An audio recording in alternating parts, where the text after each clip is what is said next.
Pues muchas gracias por asistir a esta segunda sesión de los encuentros de este año en torno al 27, dedicado al teatro de la generación del 27. Ayer tuvimos a Javier Huerta, un auténtico maestro en el conocimiento y también incluso en la expresión del teatro del 27, y hablamos de que hoy estaba uno de sus discípulos. Lo que pasa es que los discípulos... Primero, los discípulos tienen como mala fama, ¿no? Es como...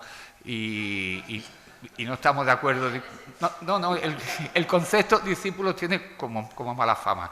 Y es todo lo contrario, ¿no? Porque, bueno, esta misma mañana, desayunando con Javier Huerta, me ha hablado de su maestro. No me acuerdo quién era su maestro, pero Francisco López Estrada. Lo iba a decir, pero no estaba seguro. Y claro, todos hemos tenido nuestros maestros y nos encanta reconocer lo que hemos aprendido de ellos y lo que nos ha influido en nuestra vida, sobre todo profesional, pero también personal. Cuando os lea ahora, muy brevemente, os sintetice el currículum de Sergio Santiago Romero, a quien damos la bienvenida, pues vaya a entender lo que estoy diciendo, ¿no? Que si con esta juventud está donde está, pues veremos a ver dentro de 20 años o 25, bueno, veremos a ver, no, yo no lo voy a ver, pero bueno, a lo mejor sí. A lo que va a llegar Sergio Santiago Romero, que es doctor en estudios teatrales por la Complutense de Madrid, con mención internacional sobresaliente cum laude, graduado en español con máster en estudios literarios por la misma universidad, premio extraordinario de grado, premio nacional fin de carrera y premio extraordinario de doctorado. No has dejado nada para tus condiscípulos, está claro. Ahora mismo es profesor en la Universidad de Alcalá de Henares. Ha sido también profesor en el máster de estudio avanzado de teatro en la UNIR, investigador de la Complutense, etcétera, etcétera. Editor de un libro de Juan Panero, Los cantos del ofrecimiento, coeditor del Teatro completo de García Lorca en 2019 y de La farsa y esperpentos de Valle Inclán. Posee diversas publicaciones en que ha estudiado la influencia de Nietzsche en el teatro y la poesía española de los siglos XX y XXI. Ha realizado estancias de investigación en la Universidad de Buenos Aires, en la Universitat degli Studi Roma III. Ha sido invitado como profesor visitante a la Universidad Carolina de Praga, la Universidad de Viena, la Sapienza de Roma, la Universidad Eötvös Loránd de Budapest, la Nacional y Capodístrica de Atenas, la Universidad de Copenhague y la Universidad Humboldt de Berlín. Preciosa, por cierto. Y por último, decir que aúna, como decía ayer, creo yo, la teoría con la práctica, porque es fundador y director de una compañía de teatro, Teaomai, títulos complicados. Nombres de éxito. He tenido que mirar en internet lo que era, nombre griego, con la que ha estrenado varias obras. El Telar en 2017, Maldito Espinosa en 2021, que fue Premio Godot de Público 2023 y se publicada en Verbum, y Bruno en noviembre del 23, estas dos últimas en el maravilloso Corral de Comedia de Alcalá de Henares. Sus publicaciones me las voy a saltar y solo le voy a dar paso y darte las gracias por estar aquí.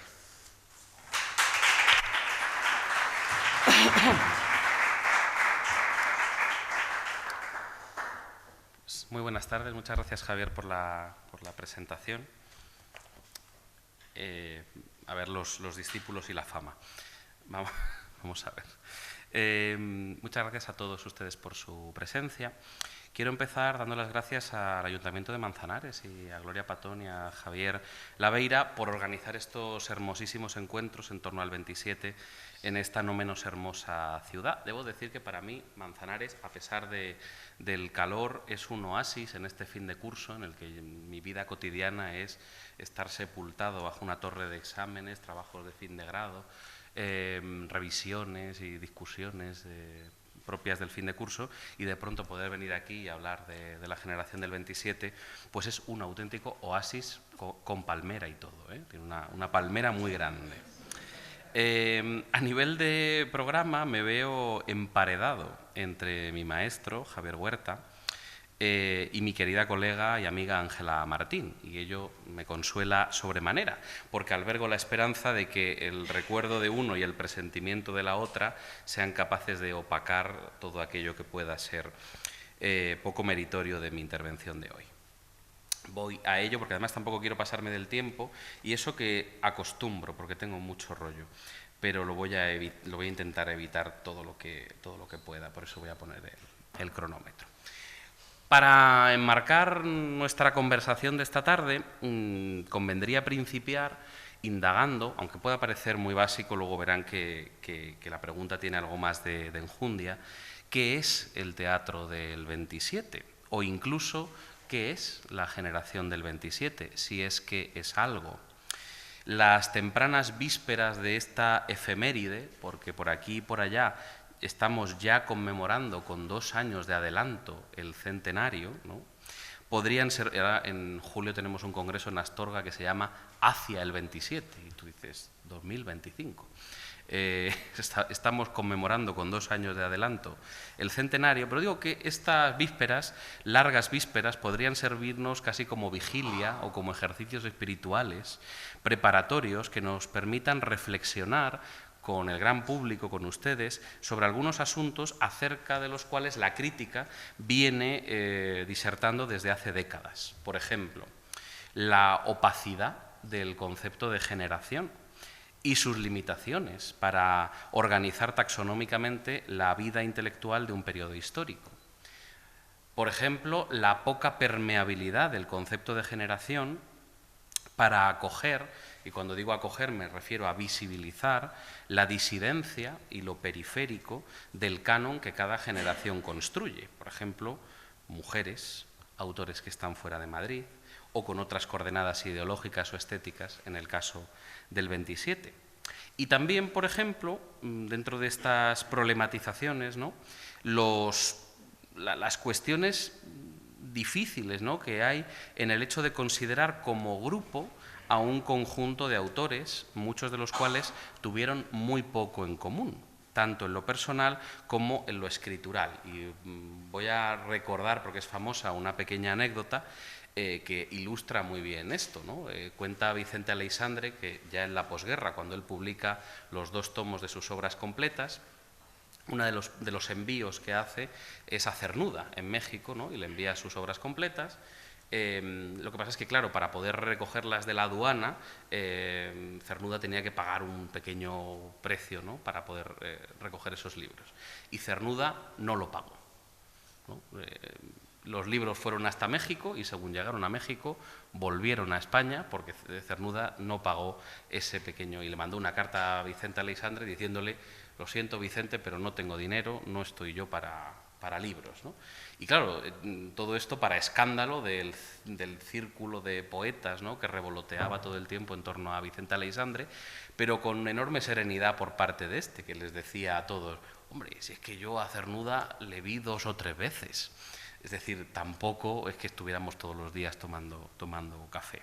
Los magníficos diarios de José María Subirón, publicados por Javier Laveira con tan enorme primor, son un monumento erigido a las enormes comillas con las que hay que escribir eso de generación de la amistad. En todo caso, estoy seguro de que ni 2025, ni 2026, ni 2027 van a ser buenos años para deconstruir el concepto de generación del 27. Aunque tal vez sí vayan a ser estos años un tiempo propicio para descoser ciertas costuras de la historia literaria y sembrar en cada una de esas fisuras preguntas y debates que pueden ser importantes para nosotros hoy, ¿no? Empezaré, por poner otro ejemplo muy manido, contraponiendo la fotografía del homenaje a Góngora en el Ateneo de Sevilla con esta otra, en la que vemos que fuera de los contextos institucionales, cuando abrimos el foco, hay más rostros en el encuadre, por ejemplo, algunos rostros femeninos, ¿no? Es la primera y no la segunda fotografía la que todavía aparece en los libros de texto, pero tiempo al tiempo, porque la generación del 27 se parece más a la segunda que a la primera. Con el caso del teatro, y aquí voy entrando en materia, sucede algo similar, porque la generación del 27, al menos tal y como ha sido construida en los libros de secundaria o en los medios de comunicación, es un concepto que gira en torno principalmente a un solo género literario, que es la poesía, ¿no? Digamos que el núcleo del 27 es la poesía, y eso ha ido orillando a otros autores que, aun formando parte del mismo caldo de cultivo, no trabajaron la poesía como vía prioritaria de expresión. Y es cierto que en las últimas décadas la etiqueta de generación del 27 se ha esforzado por aumentar su elasticidad, vamos a decirlo así, y se habla con frecuencia y con total normalidad hoy de pintores del 27, Ramón Gaya, Alberto, Benjamín Palencia, Maruja Mayo, Deli Tejero, Margarita Manso, Ángeles Santos, músicos del 27 como Julián Bautista, como María de Pablos, y me esfuerzo por decir siempre nombres de mujeres, ¿no? También en esta lista, ¿no? Y filósofos del 27 como Zubiri, Gauss y por supuesto María Zambrano, ¿no? Y incluso toreros del 27 como Ignacio Sánchez Mejías. Pero todas estas etiquetas siguen estando supeditadas a la primera y a la mayor, ¿no? Los poetas del 27. Y queda un largo recorrido hasta que algunas de estas figuras periféricas ocupen el lugar de plena significación en la pléyade del llamado 27. Dos ejemplos. Así, un autor tan interesante como el canario Agustín Espinosa, autor de una de las mejores novelas surrealistas de nuestra vanguardia, Crimen, y de una fascinante pieza de teatro surrealista, La casa de Tocamerroque, pese a haber nacido en las mismas fechas que otros autores del 27, no ha merecido la misma atención. O formulo pregunta, ¿por qué no suele aparecer Lucía Sánchez Saornil en las antologías del 27, aunque naciera 4 años después que Salinas y 3 antes que Lorca? ¿Tiene algún peso en esos resortes del canon que construye la etiqueta que ella fuera anarquista, ¿no? La única anarquista dentro de la generación del 27 y ninguno otro de los poetas canónicos lo fuera? En el caso de Espinosa, ser canario y no haber formado parte del meollo matritense, ¿tiene algún peso en estas dinámicas de inclusión y exclusión? Lo que quiero decirles es que las etiquetas visibilizan unas cosas y oscurecen otras. Y si no, que se lo digan a mis colegas especialistas en mujeres del 27, que ahora andan desesperadamente intentando volver a ponerse el sombrero.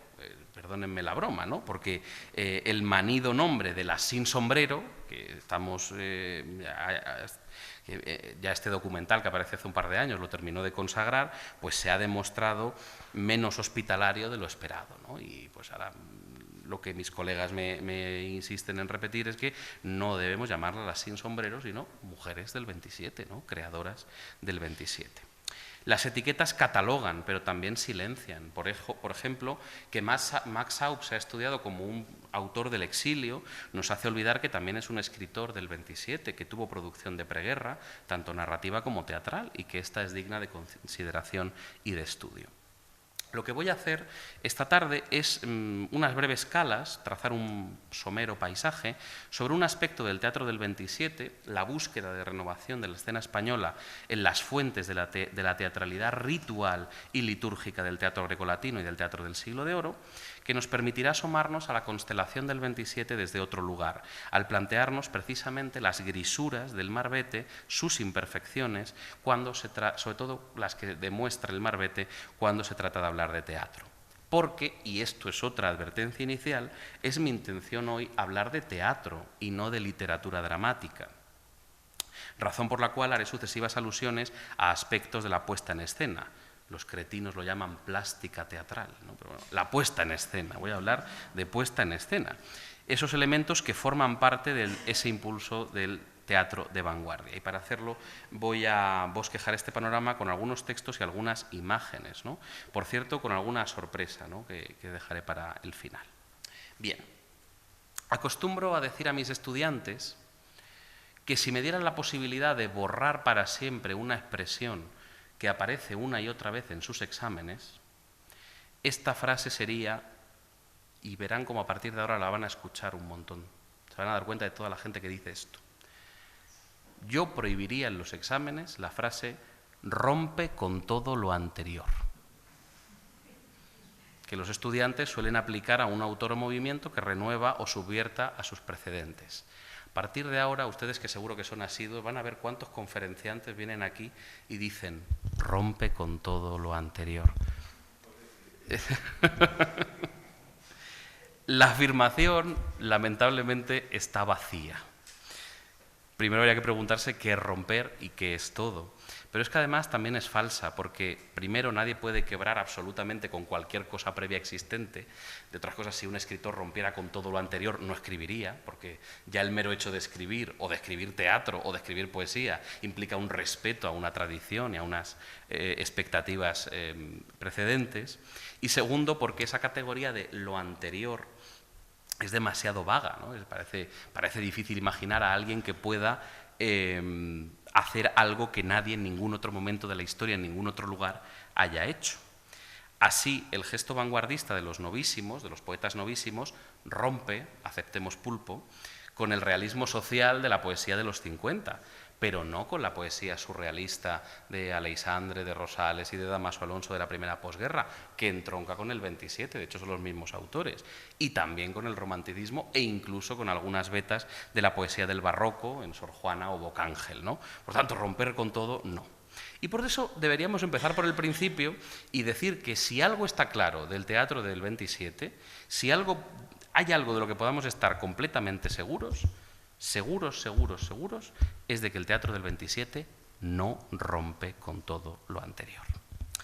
Ello no significa que este teatro que nos ocupa no buscara una renovación de lenguajes un tanto anquilosados, sobre todo desde el punto de vista escénico, y que tratara de pensar el espacio teatral y otros elementos plásticos desde una perspectiva diferente a la del naturalismo del siglo XIX, que es como ideación el modelo frente al cual ellos van a estar reaccionando.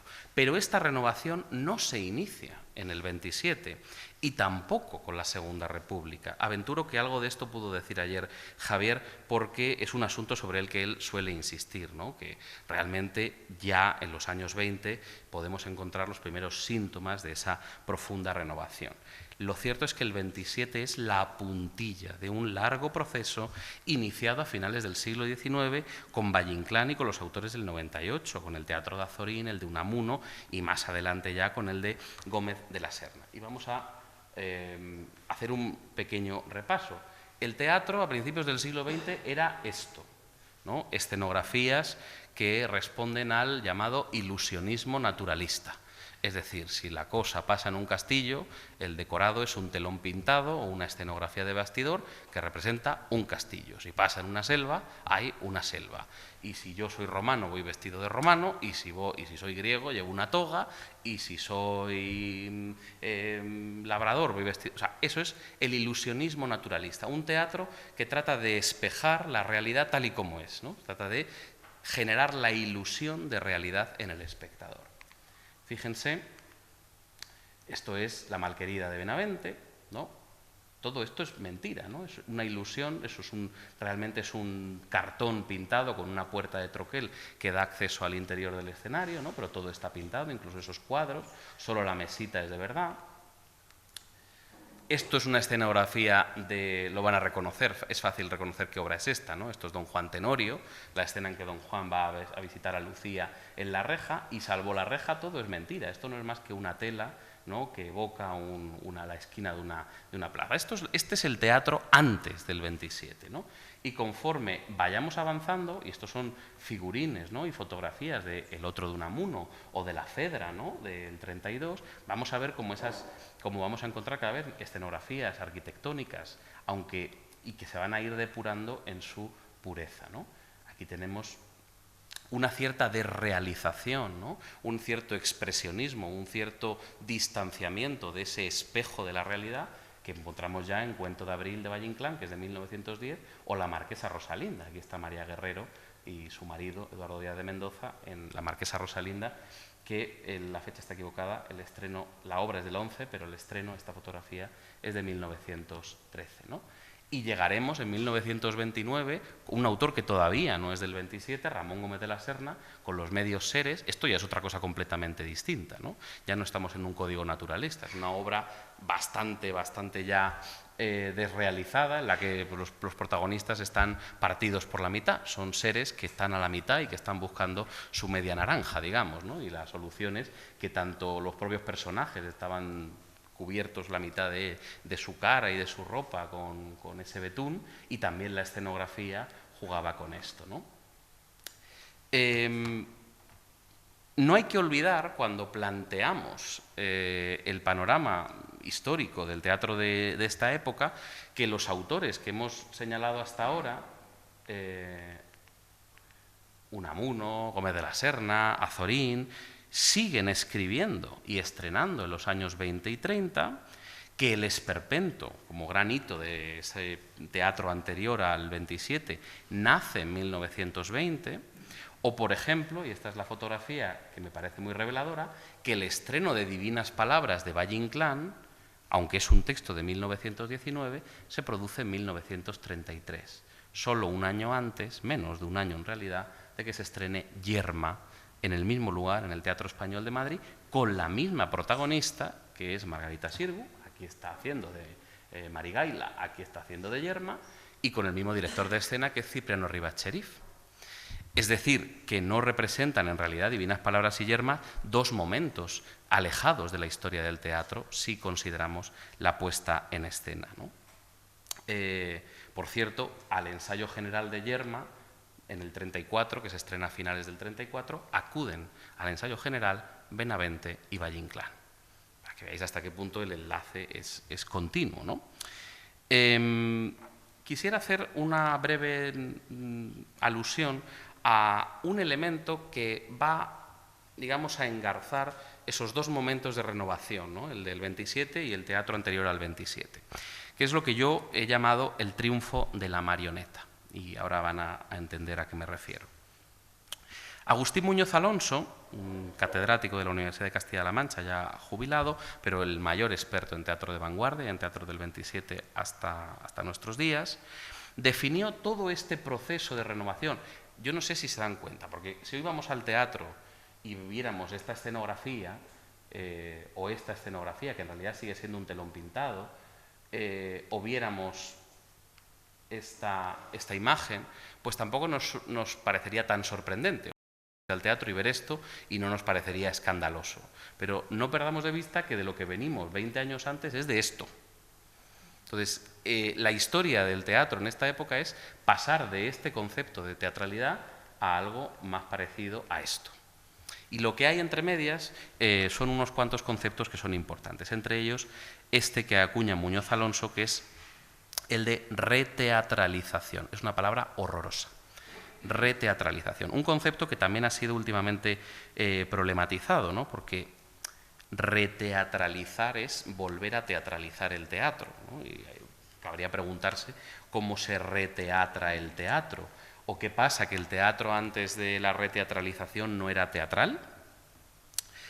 Pero en todo caso nos sirve para seguir evocando un conjunto de prácticas artísticas presididas por ese rechazo al ilusionismo naturalista de los años anteriores, ¿no? Y la búsqueda de esos nuevos lenguajes no en el futuro, sino sorprendentemente en el pasado, porque lo que van a hacer estos autores es remontarse a las fuentes primitivas del teatro para buscar esa renovación. Van a acudir al teatro de títeres, a la farsa, a la comedia del arte, al auto sacramental, a la jácara del barroco y muy especialmente a la tragedia.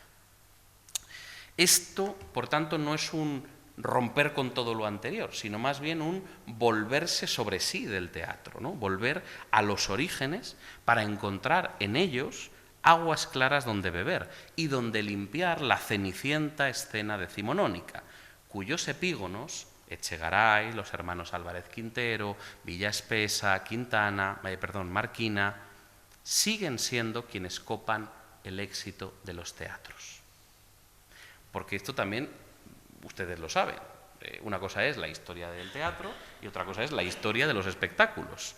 Nosotros hoy podemos estar hablando tan tranquilamente de este estreno de Divinas Palabras como algo mítico, ¿no?, en la historia de nuestro teatro, y esto acabó fatal, ¿no? Fue un fracaso estrepitoso el estreno de Divinas Palabras. Mejor ni hablamos de cómo fue el estreno de Los Medios Seres en el año 29. La gente no entendió absolutamente nada, no le gustó a nadie. Lo que le gustaba a la gente era el teatro de los hermanos Machado, de los Álvarez Quintero, el del propio Galdós, que seguía estrenando. Es decir, estos autores antiguos del ilusionismo naturalista eran los que triunfaban en el 27. No olvidemos que los primeros estrenos de Lorca, El Maleficio de la Mariposa y luego Mariana Pineda, fueron un fracaso estrepitoso, ¿no? Mariana Pineda un poquito menos, pero vamos, El Maleficio de la Mariposa, aquello fue una catástrofe y él estuvo a punto de dejar de escribir por ello.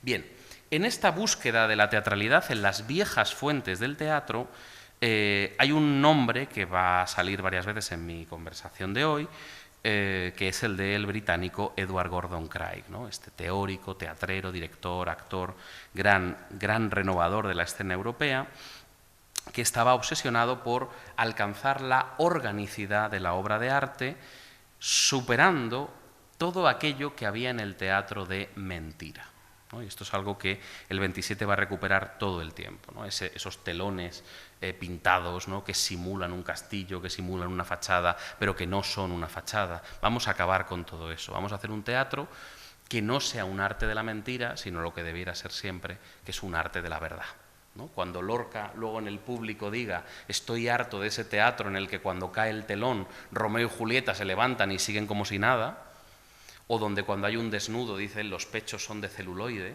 porque claro, en aquella época no salían las actrices desnudas, salían con una especie de petos de papel maché, ¿no?, con unos pechos dibujados. Claro, Lorca se ríe específicamente de esos desnudos de papel maché del teatro naturalista, ¿no? Quiero que todo lo que pase en el teatro sea verdad, ¿no? Y Gordon Craig insistía, ¿no?, en esa necesidad, y también de que el actor trabaje desde la verdad y no desde su propia persona, ¿no? Y para eso acuña un concepto que tiene raigambre nietzscheana. Ya sabéis que Nietzsche hablaba del ultrahombre, del Übermensch, y Gordon Craig acuña el concepto de Übermarionette, la ultramarioneta, ¿no?, que representa de alguna manera lo que sería ese actor capaz de representar de forma verdadera y orgánica en el teatro. Bueno, lo cierto es que nadie sabe muy bien a qué se refería Gordon Craig con esto de la ultramarioneta, tampoco vamos a ponernos estupendos. Pero debajo del concepto late un anhelo de amejoramiento del hombre como materia artística, ¿no?, y un deseo de trascender la naturaleza humana para que el teatro ofrezca un producto ajeno a las pasiones humanas, ¿no?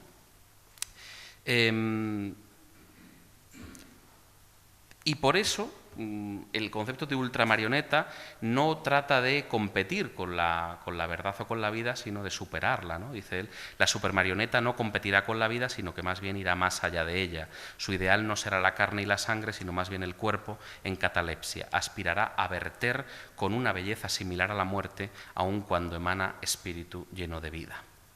Pero más allá de esta teorización de Gordon Craig, ¿en qué se va a proyectar en el teatro de la reteatralización este ansia de la ultramarioneta?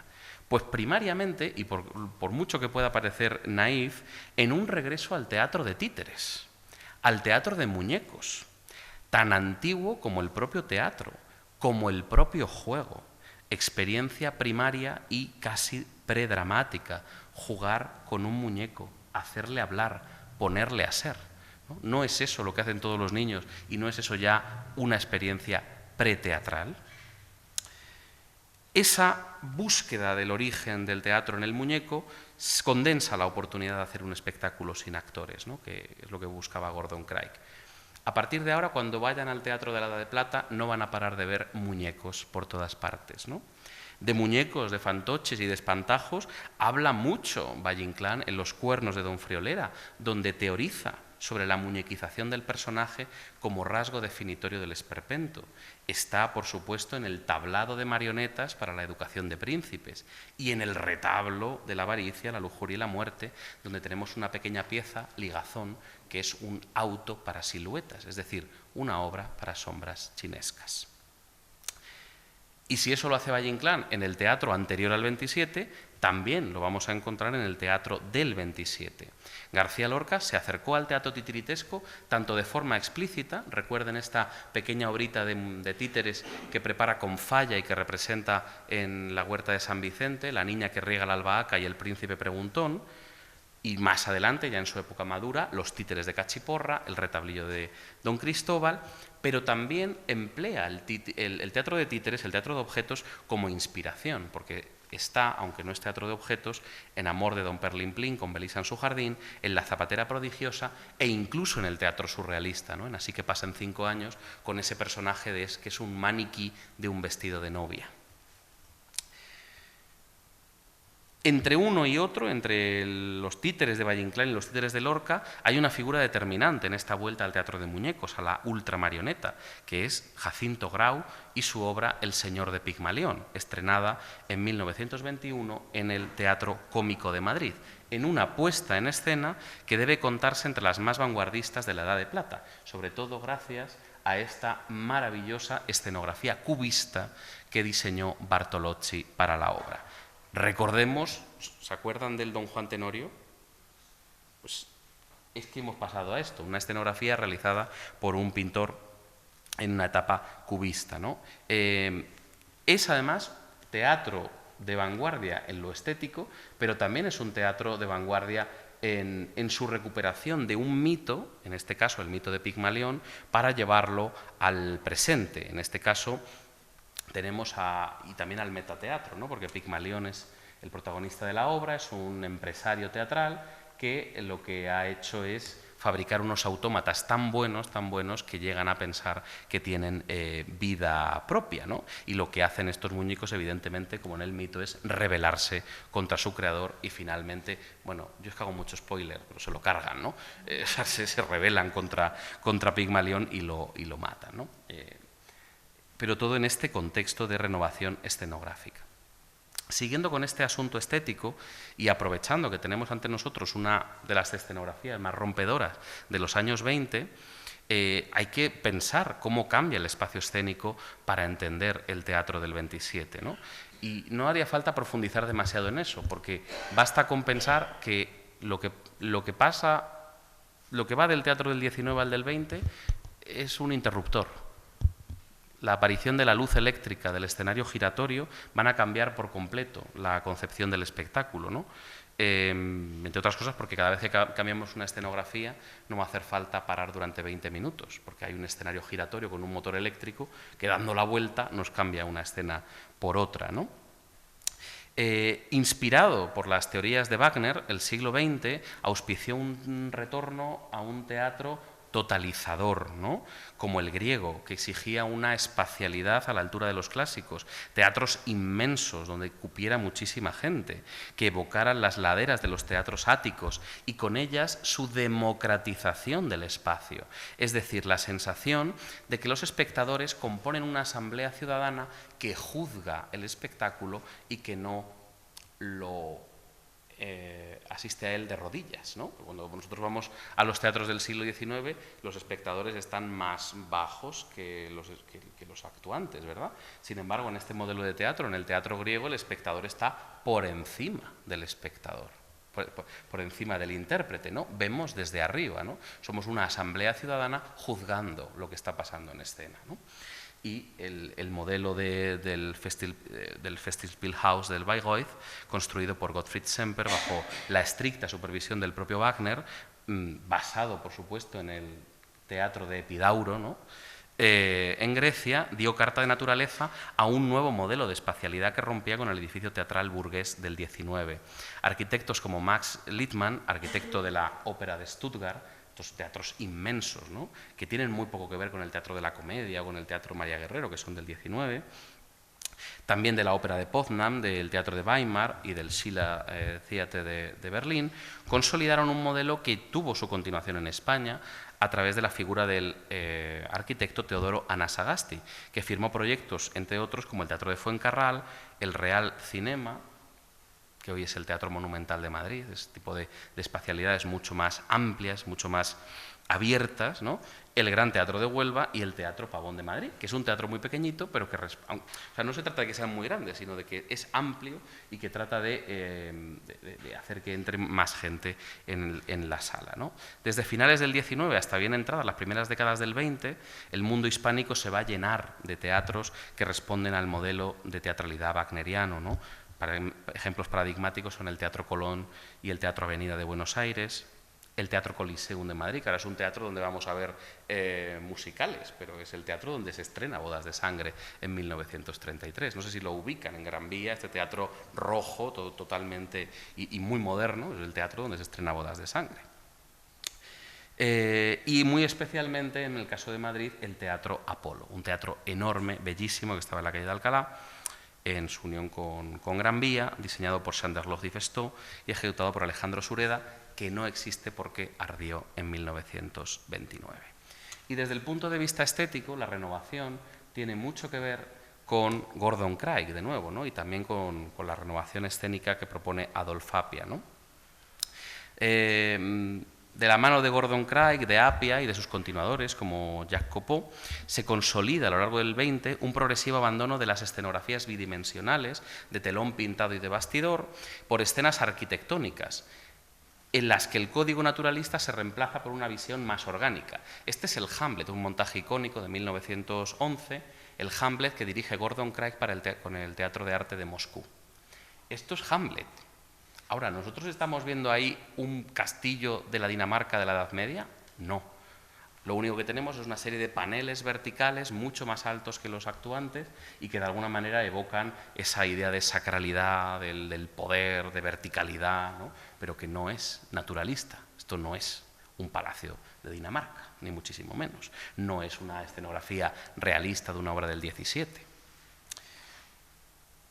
Desde muy pronto vamos a apreciar en España ese intento de cambiar las escenografías, muchas veces no con algo tan espectacular como el Hamlet de 1911, sino con algo tan sencillo como evidenciar la propia naturaleza del espacio escénico en el escenario, a través de los telones y las cortinas, ¿no?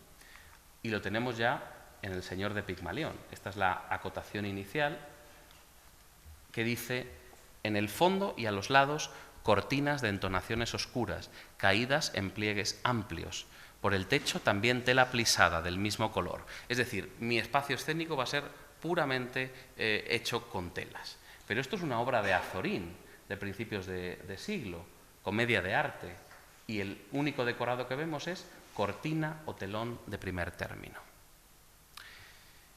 Muchas veces alguien ahora mismo podría decirme: bueno, pero ¿y qué hay de las escenografías que describen las acotaciones de Valle-Inclán? Donde se describen rebaños de bueyes, se describen, ¿no?, un montón de caballos, ¿no?, y con un detallismo, con un enorme detalle, ¿no?, ese tipo de escenografías. Pues cuando pensamos en que el teatro de Valle-Inclán era un teatro que buscaba el ilusionismo naturalista, a mí me gusta enseñar la siguiente diapositiva, que es un ejemplar que descubrieron en la biblioteca del autor Margarita Santos Zas y César Oliva hace unos años.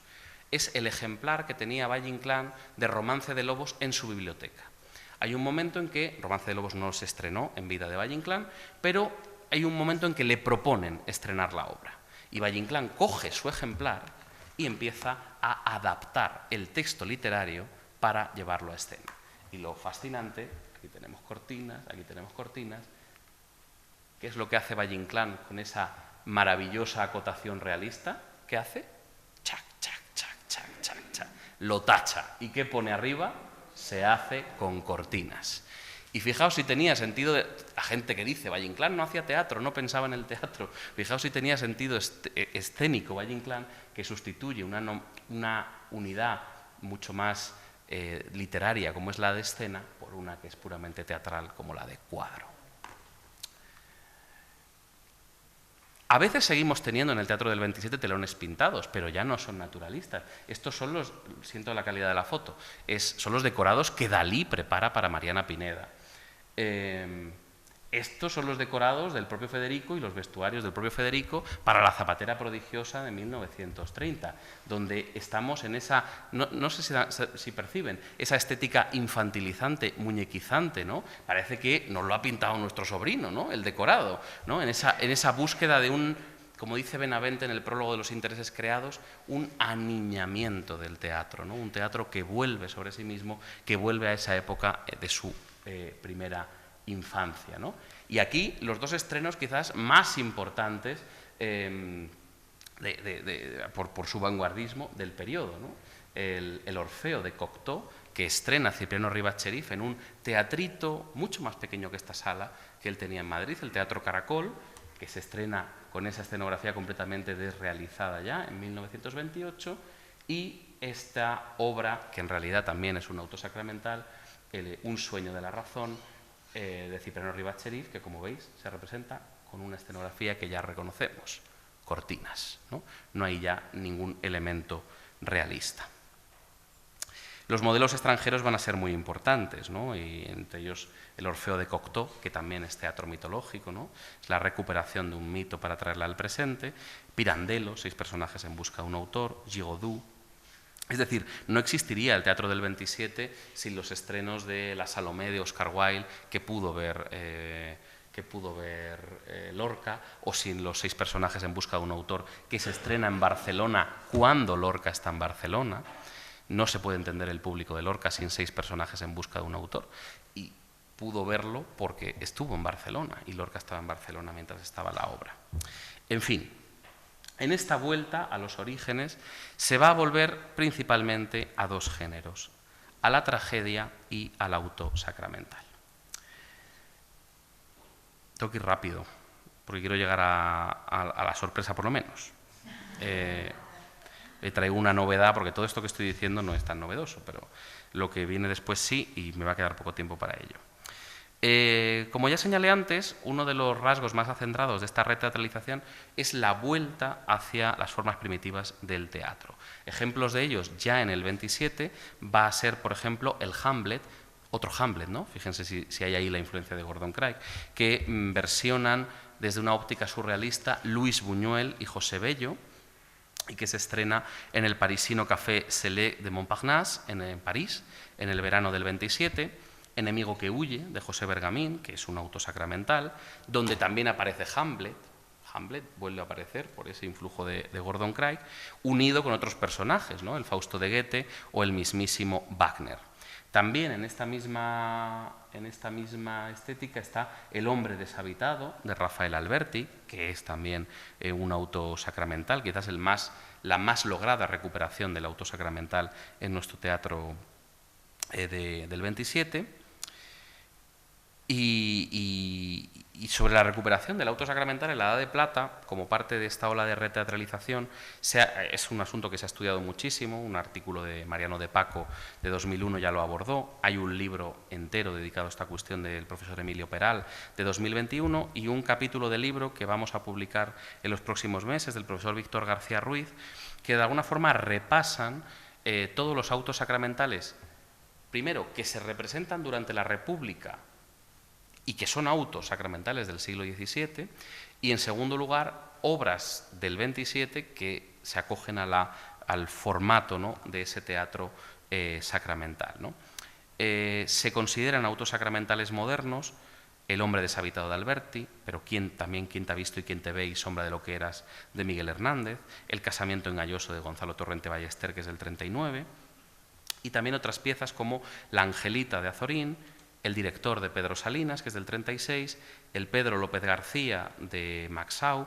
Yo considero que también El Narciso, que también es una relectura del mito de Narciso, hecha por Max Schaub, un texto interesantísimo, ¿no?, en el que Max Schaub, por un lado, está dialogando con un auto sacramental de Sor Juana Inés de la Cruz, El divino Narciso, que a su vez ella misma, Sor Juana, ya estaba dialogando con El Eco y Narciso de Calderón, ¿no? O sea que es una obra que tiene un ascendiente muy, muy lejano. Y también La libertad en el tejado, de María Teresa León, que debe ser de principios de los 40. Lo que les interesa a estos autores del auto sacramental, autores republicanos, autores en su mayoría no católicos, lo que les interesa del auto sacramental no es el componente sacramental, sino precisamente lo que tiene el auto sacramental de teatro conceptual, alegórico, simbolista, desrealizante. Recuerden que en el auto sacramental no vamos a encontrar personajes que sean personas, sino conceptos. Los personajes del auto sacramental son la sabiduría, el poder, la justicia, la naturaleza humana. Son alegorías, es decir, son conceptos poéticos, ideas que se ponen, que cobran cuerpo, que se encarnan en personajes y que se ponen a discutir como si fueran personas, pero no son personas, son ideas, ¿no? No es teatro religioso el auto sacramental, es teatro teológico. O sea, el auto sacramental, tengan en cuenta que no es una obra sobre la vida de San José, es una obra sobre el misterio de la Trinidad o una obra sobre el concepto de la transubstanciación. O sea, son cosas bastante más complejas y sesudas de lo que podía parecer, ¿no?, en un principio. Y precisamente por eso, por ese componente alegórico, surrealista, Lorca elige el auto sacramental, supongo que Javier lo mencionó ayer, el auto sacramental de La vida es sueño, no La vida es sueño de Calderón, sino la versión sacramental, en auto sacramental que escribe Calderón, como primer montaje de su teatro universitario, La Barraca. Y le pide a Benjamín Palencia, grandísimo artista surrealista, que le haga los vestuarios y los figurines, ¿no? Me imagino que alguna de estas imágenes vieron ayer. Esto es un auto sacramental del XVII, pero llevado a la plástica escénica del siglo XX, ¿no? El propio Lorca interpretó, lo contó Javier ayer, el propio Lorca interpretó uno de los papeles, la sombra. Lorca hizo del demonio, ¿no? En la sombra que representa todo lo negativo. Aquí tenemos varias imágenes del montaje. Y sobre esta cuestión de recuperar el auto sacramental, no quería olvidarme de que hace un par de años, cuando se cumplió el centenario de La Barraca, el grupo de teatro del Instituto del Teatro de Madrid, de la Complutense, hizo una recreación del montaje de La Barraca, ¿no? Fíjense que hicieron una reconstrucción tanto de la escenografía como del vestuario original, ¿no? O sea, hicieron una y lo representaron en el lugar donde se estrenó, que es el Paraninfo de la Universidad Complutense. Es decir, 100 años después, el mismo auto sacramental, recuperando la misma escenografía, volvió allí, ¿no? Me encanta esta imagen donde se ve esa recuperación, ¿no? La fotografía de La Barraca y luego estos chavales dirigidos por Sergio Adillo que recuperaron el auto sacramental de García Lorca, ¿no? Esta recuperación de una forma de teatro alegórico religioso por parte de una iniciativa de la República como La Barraca le traería muchísimos disgustos a Federico, tanto por parte de la derecha, celosa de un patrimonio teatral que consideraba suyo, que hace haciendo autos sacramentales, como por parte de la izquierda, que consideraba que de verdad el dinero de la República se va a poner al servicio de autos sacramentales.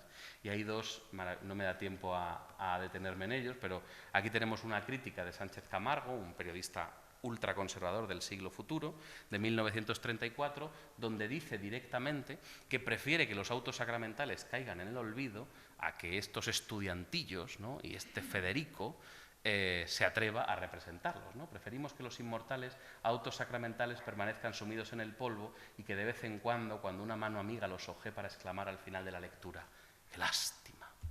¿No? Este hombre esto es el ejemplo del conservadurismo, ¿no? O sea, yo prefiero que nadie abra ese libro antes de que lo representen de forma inapropiada, ¿no? Pero es que al otro lado, María Teresa León dice: ¿qué hace una iniciativa de la República haciendo el juez de los divorcios de Cervantes, cuando nosotros lo que estamos haciendo es aprobar la ley del divorcio? ¿No? Dice: lo que tendría que hacer la República es un nuevo entremés de los divorcios, donde la ley votada por la República se popularizase y fuese enseñada a usar en justicia. Este mal aprovechamiento del teatro español lo lleva a verse en poder de empresarios, agobiado de gasto y vacío de entrada, frío, arqueológico, para minorías con formación cultural satisfecha y sin esa palpitación del auditorio que descubre en la escena la afirmación de su destino. No entendieron nada ni el uno ni el otro, aunque de María Teresa León hay que recordar que con el tiempo yo creo que se dio cuenta de lo que había intentado Federico, porque cuando ella dirige las guerrillas de teatro en el Madrid asediado por la aviación de Mussolini, lo que decide montar en el Teatro de la Zarzuela es la Numancia de Cervantes, ¿no? ¿Cómo vamos a contar mejor la resistencia de un pueblo frente al invasor que con la Numancia de Cervantes? O sea, que algo María Teresa León debió entender al final de por qué ir al pasado tenía todo el sentido, ¿no? En fin, recordemos que es Federico, paso ya rápidamente a los textos, quien va a condensar en una famosa entrevista de 1934, poco antes de estrenar Yerma, la necesidad de volver a la tragedia. Así lo dice él. Hay que volver a la tragedia. Nos obliga a ello la tradición de nuestro teatro dramático. Tiempo habrá de hacer comedias, farsas. Mientras tanto, yo quiero dar al teatro tragedias. Yerma, que está acabándose, será la segunda. En fin, y yo ahora quisiera, en 10 minutos, presentar dos ejemplos, ¿no?, de este teatro republicano, de este teatro de los años, ya de los años 29, 30, ¿no?, posterior, incluso una obra escrita en plena guerra civil, recuperando las formas del auto sacramental para ponerlo al servicio de una nueva manera de entenderlo, ¿no? Y he elegido el cuadro quinto del Público y varios fragmentos de otra obra, porque me parece que tienen entre sí mucho en común, ¿no? El Público, Federico la escribe durante su estancia en Nueva York, los primeros borradores, 1929. Saben, lo repaso si no rápidamente, que lo que conservamos es un primer borrador que está en un estado de composición bastante primario, que estos son textos que están en una carpeta que Federico le entrega a un amigo justo antes de irse a Granada, pocos días antes de ser asesinado, y que la consigna que le da a su amigo es: si me pasa algo, lo quemas todo. Es que luego el amigo revisó los papeles, quemó muchas cosas, pero no quemó el manuscrito del Público. Entonces, pero más o menos, Javier Huerta ha hecho la mejor edición que se conserva del Público, y lo que hizo Javier fue reestructurar ese manuscrito precisamente como un auto en 5 cuadros, ¿no? Y es muy interesante esto de un acto en 5 cuadros, porque aúna de alguna forma los formantes del auto sacramental, que es un solo acto, con los 5 cuadros, las 5 jornadas de la tragedia clásica, ¿no? Es como una especie de tragedia sacramental. Lo mismo hace Carmen Conde en un texto que hasta ahora ha permanecido inédito en el archivo de la Fundación Carmen Conde, Antonio Oliver, un texto que escribe ella en la huerta de Murcia durante la Guerra Civil, en casa de un matrimonio amigo. La mujer de este matrimonio es Amanda, ¿no?, la que luego fue protagonista de todo un ciclo de poemas de amor de la propia Carmen Conde. Y allí, en esa casa, durante la Guerra Civil, escribe Carmen Conde una obra que se llama Instinto, una obra inédita, que en la Universidad de Alcalá estamos recuperando durante este curso. En su doble vertiente, estamos preparando una edición crítica de este texto, que conservamos solo manuscrito, y el grupo de teatro de la Universidad de Alcalá lo está llevando a escena, ¿no? Va a ser estrenado el 16 de julio en el Corral de Alcalá. Y son dos obras a las cuales las separa el abismo de la guerra, pero que sin embargo pertenecen al mismo grupo, ¿no?, de obras renovadoras que escogen el auto sacramental y la tragedia, ese teatro mítico y sacramental, como forma de expresión, ¿no? En el cuadro cuarto del Público encontramos un desnudo rojo, es decir, un cuerpo claramente masculino, ¿no?, desnudo, colocado en una cama que está verticalmente colocada frente al espectador. Es un desnudo completamente pintado de rojo, coronado de espinas azules, ¿no? El color azul en Lorca siempre es un símbolo de la homosexualidad. Recuerden ese poema de Poeta en Nueva York, Caballo azul de mi locura, ¿no? Siempre esto Ian Gibson lo ha especificado bastante. Tenemos un desnudo rojo con espinas azules, una figura crística, ¿no?, una figura de martirio, una figura cristológica, ¿no?, una especie de ostentación de un cuerpo sacramental sobre el escenario, que además una y otra vez va a ir repitiendo lo que antiguamente se rezaba en Semana Santa, el sermón de las 7 palabras, ¿no?, esas últimas 7 frases de Cristo en la cruz, ¿no? Este es el principio. ¿Cuándo acabáis?, pregunta el desnudo, cuando cese el tumulto. ¿Qué piden? Piden la muerte del director de escena. ¿Y qué dicen de mí? Nada. ¿Y de Gonzalo? ¿Se sabe algo? Lo están buscando en la ruina. y dice el desnudo: yo deseo morir. ¿Cuántos vasos de sangre me habéis sacado? Más adelante vamos a ir viendo cómo el desnudo empieza a repetir esas palabras de Cristo en la cruz: tengo sed. Ya se ha enviado al teatro por el agua.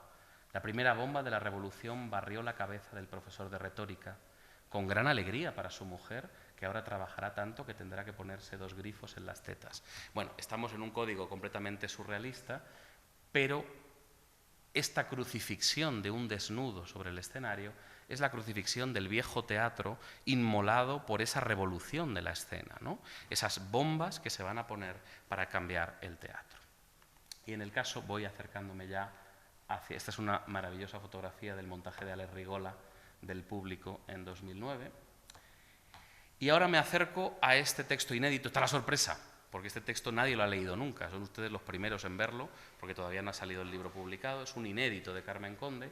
Una obra que es bien interesante, porque en los 5 cuadros vemos el proceso de descomposición desde ese teatro del 19 hasta el teatro puramente surrealista ya de la vanguardia del 27.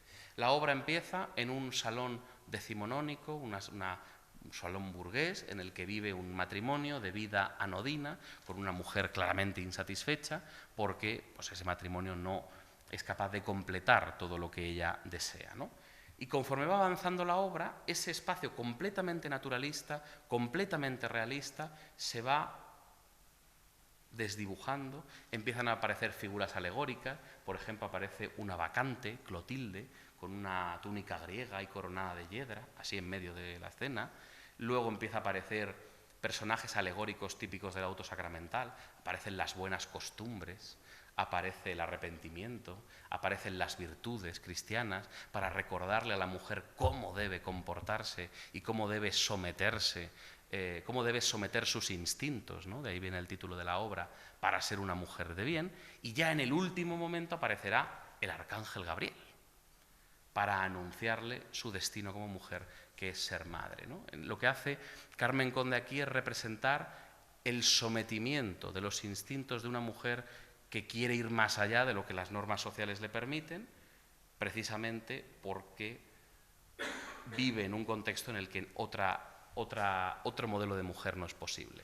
Salvo en este personaje de Clotilde, la protagonista se llama Elizabeth, en este personaje de Clotilde, esta bacante que aparece en el jardín bailando y recordándole que ser mujer es mucho más, ¿no? Que ser una buena esposa que tiene hijos, ¿no? Dice Clotilde: ¿quién hizo que el bosque se moviera como si el viento resucitara? Danzaré para vosotros. Estoy danzando desde el primer día. Mis amigas me llaman desde las fuentes: Clotilde, para que yo dance en sus bodas, en sus noviazgos primaverales. Quiero danzar también para usted, hermosa señora, pues la veo desde mi campo cabalgar una negra yegua, ágiles las dos como muchachas o yeguas. Vedme cubierta de mayos, por mis piernas corre la primavera, fluye la música, canta la juventud, ¿no? Este personaje plenamente dionisiaco que le trae a ella, a Elizabeth, a la protagonista, los instintos dionisíacos y primaverales, ¿no? Y también la potencialidad de un deseo diverso, ¿no? En el siguiente cuadro vamos a tener a la protagonista frente a un espejo diciéndole que amar es más que amar a un solo hombre, que hay muchos más hombres que amar y que incluso se puede amar a mujeres, ¿no? Recordemos que Carmen Conde está escribiendo esto mientras profundiza en una amistad con Amanda que va a llegar a otro lugar, ¿no? Pero rápidamente aparecerán estas buenas costumbres, ¿no? Y estas virtudes para recordarle que su destino es el sometimiento, ¿no? Nosotras somos las virtudes olvidadas por Elizabeth en el fondo de su corazón, como las flores marchitas dentro de los libros. Y nosotras, las buenas costumbres, ofendidas incontables veces por ese mismo olvido del que os quejáis vosotras. Y la pobre vida, ¿no? Esa vida de instintos, esa vida primaria y primaveral, dice desde un rinconcito mojándose en una fuente: yo soy la vida. Pero las virtudes la ignoran, ¿no? Y van aplacando la vida. En vano quisimos que oyeran nuestras voces, la llamábamos desde los rincones de su memoria, vistiéndonos con el recuerdo de sus anhelos. Esto es un auto sacramental. ¿En qué tipo de obra aparecen sino personajes llamados costumbres, virtudes, o el arcángel Gabriel, ¿no? Que aparece para someterla, ¿no? Y al final es una obra trágica porque esta mujer, que es puro instinto, pura libertad, puro deseo de trascender, puro deseo de ser una nueva mujer, un nuevo modelo de mujer, acaba sometiéndose, ¿no?, a esas normas, a esas virtudes, a esas costumbres. Y termina Elizabeth diciendo: me siento sumisa, apaciguada a tu lado, ¿no? Y dice el arcángel Gabriel: cree en mí, yo soy el único que puede darte un hijo. Para eso nació tu instinto. ¿Quién te enseñó que podías solo llevarlo por la vida como un collar? Si tú pones la verdad íntegra, ya no deseo, supero. Y entonces Gabriel le dice: tus entrañas serán dobladas, la gracia de la vida es contigo. En este mismo momento Carmen Conde estaba a punto de romper con su marido porque no quería tener hijos. Hay un momento en que Carmen Conde recibe una carta de su marido de: si quieres que siga guardando las apariencias, tienes que quedarte embarazada. Se conservan estas cartas, ¿no? Y esto se termina condensando en este modelo de auto sacramental. Termino ya, Javier. A lo largo de este rato compartido con ustedes, he querido poner el teatro del 27 en el contexto de su época, pues sus innovaciones no pueden entenderse sin el ambicioso programa de renovación teatral que se venía desarrollando desde al menos 1920. También he querido mostrar la vanguardia del 27 como un viaje hacia las raíces de nuestro teatro, más concretamente a la tragedia y al auto sacramental como fuentes para un nuevo teatro. Un teatro nuevo hecho con los viejos jirones del teatro antiguo. Y así lo decía el himno de la barraca, que los estudiantes dirigidos por García Lorca iban cantando de pueblo en pueblo, ¿no? La farándula pasa, bulliciosa y campante, es la misma de antaño, la de Lope burlón, trasplantada a este siglo de locura tonante. Es el carro de Tespis con motor de explosión. Muchísimas gracias.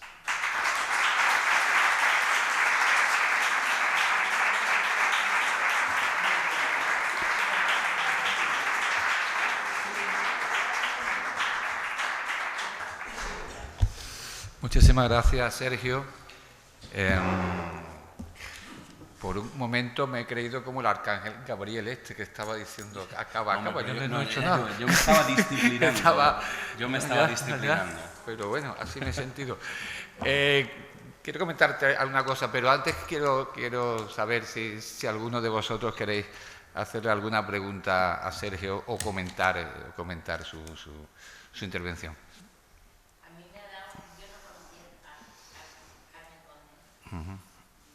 ¿Se puede conocer a lo mejor si hay cosas? Sí, por suerte, tanto el patronato de la Fundación Carmen Conde como la editorial Torremozas, que es una editorial pequeñita pero que está especializada solo en publicar a las autoras de la Edad de Plata y de la posguerra, están haciendo una labor editorial extraordinaria y ya hay algunos textos de ella publicados, teatrales, hablo de teatro sobre todo. Por ejemplo, Oíd la vida, que es un texto que está en mucha sintonía con Instinto. También se ha publicado ya la obra social que escribe junto con otra autora, María Cegarra, que se llama Mineros, una obra sobre los mineros de Murcia, que estuvo a puntito de estrenar Victoria Kent en un teatro guerrillero que iba a articular y que no terminó de funcionar. Un teatro que escribió con Amanda, precisamente, un borrador, y hay varias ediciones que están en camino. Pero la cuestión es que en el patronato de la Fundación Carmen Conde hay muchísimas obras de teatro porque ella nunca consiguió estrenar esas piezas. Ella llegó a ser muy importante como poeta, sobre todo en la posguerra, pero su teatro está prácticamente... ¿Perdón?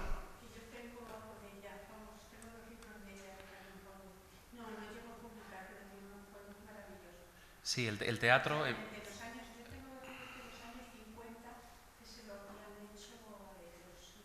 Como poeta publicó muchísimo y fue, digamos, la madre de la poesía española, ¿no? Publica las 2 antologías de poesía de mujer, que son las primeras. Sí, yo no sé si cuando Paloma ha preguntado solamente por el teatro o en general. Sí, pues sí, hay... El teatro es como y lo que estaba menos publicado y que se está recuperando ahora. Ajá.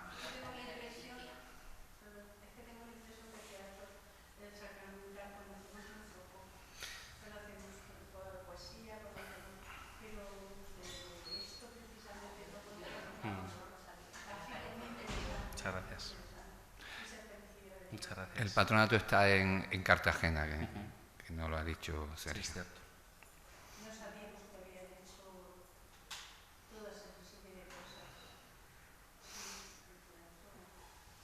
Y una pregunta de curiosidad, ¿al final tuvo un hijo o no lo tuvo? Tuvo un aborto, ella quedó embarazada, abortó y no llegó a ser madre.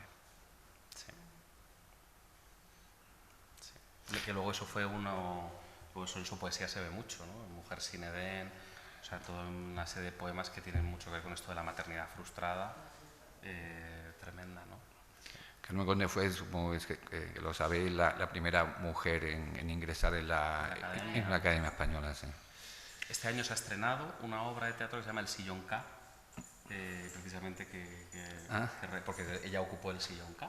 Y la verdad es que el discurso de ingreso de Carmen Conde no tiene desperdicio, ¿no? Le pusieron muchos problemas, no había baño de mujeres en la RAE. Recordemos que a Emilia Pardo Bazán no la habían hecho académica con calificativos tan vergonzosos como que no había sillones donde ella cupiera y demás. Cosas bastante... Y Carmen Conde rompió por fin esa...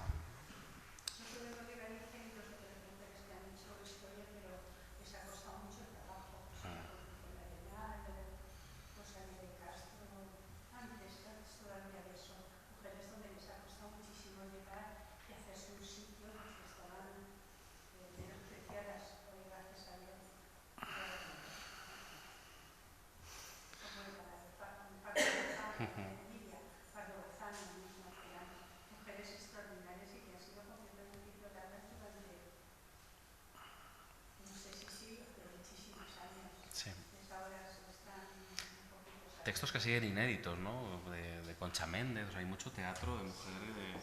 Mañana supongo que Ángela hablará.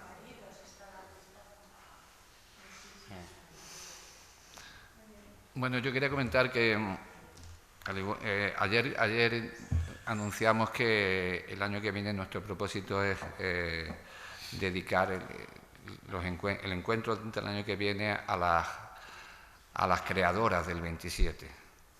Así está mejor, ¿verdad? Ayer dije a las escritoras, pero a las creadoras, es decir, no solo escritoras, sino también en otros ámbitos de las artes. Y hoy, cuando Sergio nos ha contado esta primicia, esta obra de Carmen Conde, pues se nos ha ocurrido intentar, y lo hemos comentado con Jesús, intentar que el año que viene, en el marco de este encuentro sobre las creadoras, podamos ofrecer en el Teatro de Manzanares esta obra representada. Sería lo suyo. Ojalá. Así que si todo confluyera en fechas y en fin, la programación que tenga el teatro, pues lo vamos a intentar y te invitamos a que vengas, por supuestísimo, claro. Bueno, pues sin nada más, y hablando de mujeres, también, como dije ayer, queríamos que el encuentro de este año lo cerrara una mujer, hablando de mujeres dramaturgas del 27. Aquí ha habido una especie de hilo, es decir, Javier Huerta, que es el gran especialista. Yo conocía a Sergio perfectamente, pero la verdad no sabía qué mujer podría venir a cerrarlo, y le pregunté a él, y fue él el que me encomendó a una mujer joven que además es investigadora en la Universidad de Castilla-La Mancha, o sea que también es interesante que vengan personas de Castilla-La Mancha. Ángeles Martín, que mañana pues nos hablará de las dramaturgas del 27, que están invisibilizadas, pero que existen, ¿no? Pues muchas gracias y hasta mañana.